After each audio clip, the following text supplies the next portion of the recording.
कहा जाता है कि झारखंड को जानना है तो झारखंड के जनजातीय और उनकी संस्कृति को जानना अहम है। ये प्रदर्शनी लगाई गई है, आपने भ्रमण भी किया, क्या कुछ कहना चाहेंगे? देखिए, आज बनवासी कल्याण की ओर से ये प्रदर्शनी लगाया गया है और कई एक विषय पर जनजाति के संबंध में आज यहाँ पर जानकारी भी मिलेगा।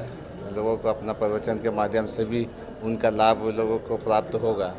ऐसी जनजातीय भाषा जो झारखंड के जो 32 से 33 जो जनजातीय हैं, आज उनकी दशा सामाजिक रूप से, सांस्कृतिक रूप से, धार्मिक रूप से जो है उसको बचाना बहुत ज़रूरी है। और ये बनवासी कल्याण आश्रम के तरफ से अथक प्रयास से कई वर्षों से इस झारखंड प्रदेश में चल रहा है। लोगों को शिक्षा दे रही है, उसको संस्कार दे रही है, उनको एक स्वावलंबन की दिशा पर आगे बढ़ाने के लिए मददगार हो रही है। तो स्वाभाविक रूप से जनजातीय भाषा, जनजातीय जो हमारे यहाँ पर झारखंड के लोग हैं, उनको हर प्रकार से उनको सबल बनाना, सक्षम बनाना एक उद्देश्य है। समाज के एक बड़ा वर्ग जो एक संसाधन के रूप में हमारे मानव संसाधन के जो हैं, उनको भी साथ में लेकर के हम विकास से जोड़े, देश के राष्ट्रीयता राष्ट्रवाद से जोड़े, ठीक है। उनकी सामाजिक व्यवस्था जो है उसके साथ में उसको आधुनिकीकरण हम किस रूप से बेहतर से हम लोग कर सकते हैं ताकि उसका उत्थान हो सके, सामाजिक रूप से, सांस्कृतिक रूप से और आर्थिक रूप से उसको उत्थान हो सके, एक अवसर मिले। और इस नाते कुछ जनजाति ऐसे हैं जिनकी संख्या 2011 के जनगणना के औसत को देखें अगर तो कम हो रहा है। ऐसे में झारखंड की संस्कृति पर भी सवाल उठ रहा है कि जनजातीय जो संख्या ही नहीं बचेगी तो वो उसकी रक्षा करना सबसे पहले। इसमें दो बहुत महत्वपूर्ण विषय है कि जनसंख्या प्रतिशत कम होने का बहुत सारा कारण है। एक है तो उसकी जन्म दर कम होना, दूसरी महत्वपूर्ण है कि जो कारण है वो है धर्मांतरण। यहाँ पर धर्मांतरण के माध्यम से भी बहुत सारे लोग जनजातीय हैं, जो हमारे 32 जनजाति हैं, 33 जनजाति हैं, उसमें से करीब हमें सभी जगह पर ही उसका धर्मांतरण का इस के माध्यम से लोग अपना क्या सलाह देना चाहेंगे दादा, क्योंकि झारखंड में जनजातीय से ही झारखंड का गौरव है, कैसे इसको बचाया जाए? बिल्कुल है। झारखंड में हमारे जो पुरखे हैं, भगवान बिरसा मुंडा जी, सिद्धू कान्हू जी, चांद भैरव जी, ऐसे सरीखे लोग जो अपने यहाँ पर अपने समाज के लिए, इस देश के लिए जिन्होंने लड़ाइयाँ लड़ी है, तो वैसे परिस्थिति में जनजातीय यहाँ जो खासकर उन लोगों को मदद करने के लिए ज़रूरत है और बेहतर से इसमें समाज को ही जागरूक करना पड़ेगा कि बाकी हम उसको कैसे आत्मसात करें और उसको हम आगे साथ लेके चले, उसको आत्मविश्वास पैदा करने के लिए ज़रूरत है। आज यहाँ पर इसकी बहुत ज़्यादा आवश्यकता है झारखंड में। चलिए, बहुत बहुत धन्यवाद दादा। तो आपको अंदर दिखा देता हूँ मैं कि ये प्रदर्शनी कक्ष है और इसके भीतर जो झारखंड की संस्कृति से संबंधित तमाम उन जनजातीय परिवेश, उनकी रहन सहन, व्यवहार, उनका पहनावा, उनका जो पूरा कल्चर है, उनके संख्या सहित ये बनाया गया है। हमारे साथ में इसी कार्यक्रम से और समिति के सदस्य भी कुछ हैं जिनसे हम जानना चाहेंगे। भाई, थोड़ा आप आएंगे यहाँ पर। आप लोगों ने सब कुछ मेंशन किया इसमें, जनसंख्या, उनका व्यवसाय, तमाम चीज़ें। क्या मुख्य लक्ष्य, उद्देश्य क्या लगता है इसका, पर्पस जरा हम जानना चाहेंगे। ये सब सारी जनजातियाँ हमें अब किताबों में मिलती नहीं है, तो हम लोग ने सोचा कि जनजातियों को दिखाया जाए, आदमी को बताया जाए। जैसे कि आप यहाँ देख सकते हैं, किसान जनजाति 37,265 इनकी जो पॉपुलेशन है वो बताया जा रहा है 2011 जनसंख्या की। यही सवाल मेरा मधु कोड़ा जी से भी था कि किस तरह से झारखंड के जो गवर्नमेंट बन रही है, क्या उनको अपने जनजातीय समस्याएं या फिर उनका जो संख्या कम हो रहा है उसको लेकर के वो क्या कर रहे हैं। आप अगर इसको देखेंगे, खोंड जनजाति, तो ये विलुप्त प्राय जनजाति है एक तरह से, इनकी संख्या 221 है।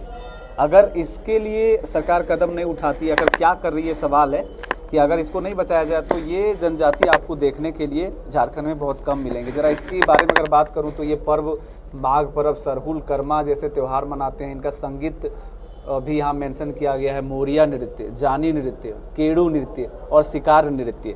तो ये सब संरक्षण के दृष्टिकोण से ही इसको बनाया गया, वरना लोग सिर्फ किताबों में ही पढ़ेंगे, जनरल नॉलेज की किताब में जो झारखंड का होगा और प्रतियोगी परीक्षाओं में। इधर भी देखेंगे, कोल जनजाति है, उरांव जनजाति है। खैर, उरांव जनजाति की संख्या जो है वो झारखंड में बहुत ज़्यादा है, एक तरह से डोमिनेटेड ट्राइब कह सकते हैं झारखंड के लिए उसको। इस वक्त मैं रांची में हूं और रांची में केंद्र के प्रदेश महामंत्री हैं हमारे साथ में धनंजय जी, और धनंजय जी से हम थोड़ा सा जानकारी लेना चाहेंगे कि बृहद कार्यक्रम चल रहा है आप लोगों का, जरा उनके जानकारी दें। अपने झारखंड में अखिल भारतीय प्रांत पदाधिकारी वर्ग 3 दिनों का 12 से लेकर के 14 सितंबर तक ऐसा चल रहा है। इसमें पूरे देश से विभिन्न राज्यों से प्रांत के पदाधिकारी आए हुए हैं। ये 3 दिन का इनका वर्ग है। इसमें अपने झारखंड में सभी लोग उत्सुकतापूर्वक इनका स्वागत करें। इस कार्यक्रम में अपने देश के विभिन्न क्षेत्रों में जनजातीय समाज में कार्य करने वाले कार्यकर्ता, उनके कार्यों के बारे में, कैसे कार्य चल रहा है, कहाँ कौन सा प्रकार का कार्य है, ऐसे विभिन्न प्रकार के आयामों की शिक्षा के क्षेत्र में, छात्रावास, ग्राम विकास के क्षेत्र में, स्वावलंबन के क्षेत्र में, ऐसा समाज के उत्थान के लिए विभिन्न प्रकार का ये हमारा आयाम जनजातीय समाज क्षेत्र बरसों से करते आ रहा है। उसी के लिए ये पहली झारखंड में ऐसा कार्यक्रम हो रहा है, प्रांत पदाधिकारियों का वर्ग हो रहा है। ये 3 दिनों तक चलने वाला है, ऐसा यहाँ कार्यक्रम का आयोजन है। अच्छा, हम ये सवाल लेना चाहेंगे कि कार्यक्रम में मुख्य रूप से वनवासी लोगों के उत्थान के लिए आप लोग तमाम चीज़ों का ये करवा रहे हैं, इससे स्कूल की भी जुड़ी हुई जानकारी कई, जरा उसके बारे में बताएं। अपने वनवासी कल्याण केंद्र के 14 आयाम हैं, उसमें एक आयाम शिक्षा का है, और ये शिक्षा के क्षेत्र में हम औपचारिक शिक्षा और अनौपचारिक शिक्षा 2 प्रकार की शिक्षाएं करते हैं। अनौपचारिक शिक्षा में बाल संस्कार केंद्र एकल विद्यालय के माध्यम से चलता है। औपचारिक शिक्षा के क्षेत्र में हमारे प्राइमरी स्कूल, हाई स्कूल, ऐसे अलग अलग प्रकार के विभिन्न क्षेत्रों में, जनजातीय क्षेत्रों में, गाँव में, प्रखंडों में हमारे विद्यालय चलते हैं। ऐसे झारखंड में कुल 80 विद्यालय चलते हैं, और ऐसे बच्चियों का और बच्चों का 2 प्रकार का छात्रावास है। ऐसे कुल 22 छात्रावास जनजातीय समाज के बच्चों के लिए चलता है, और वहाँ से पढ़ करके हमारे देश के लिए अलग अलग क्षेत्रों में हमारे कार्यकर्ता काम कर रहे हैं। वो निःशुल्क है।